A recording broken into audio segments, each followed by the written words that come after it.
Hello, my name is Karène and I currently work at the Royal Alberta Museum.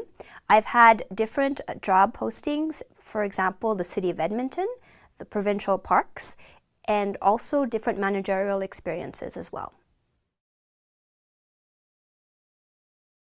When I worked for the provincial park in Slave Lake, I was in a managerial position, and there was this gentleman that came to the booth along with his wife, and she was diabetic and her insulin levels were actually quite low, and he was highly in distress. And my manager wasn't around, and it was not on the reference books of what to do for the manual. The first thing I did is I called 911 and I took action in the situation, and I was there to provide anything that she needed. I went to the fridge, looked for sugar, for example, to help her with her diabetes, held her infant baby that was crying, and it took over an hour for the emergency response unit to arrive, but when they did, thankfully she was becoming more responsive, and it ended to be a really great day for me. So I was happy to be there in that situation for that family. One of the things that I do during my spare time is I'm a dancer.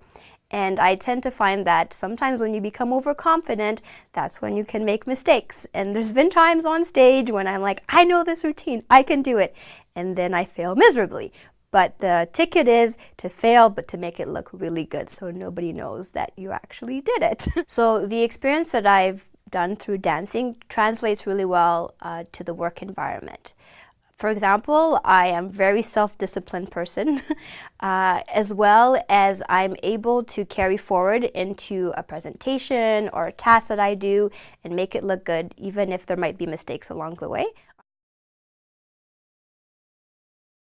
I also am in part responsible for organizing events. One particular one that I'm very proud of, I poured my heart and soul. It had my flair, my ideas. I collaborated with a whole bunch of people that had different talents to bring it all together into this beautiful vision, and at the end everybody enjoyed it. They said it was one of the best events they've ever been. And the second one that I was tasked to do, my supervisor said, "Oh, Karène, you're so tasked and detail-oriented, you need to scale down." And she said, "I want you to make it as general, as simple as you can." And it was hard feedback for me to take because I am perfectionist at heart. And I said, okay, I will do what you want me to. And in the end, the event didn't end up being that great, wasn't well organized, and there wasn't a huge interest from the public. So what I learned from that experience is that I need to be more assertive, confidence in my vision, and also learn to say no to my supervisor and explain the reasons why I learn and do things the way that I do.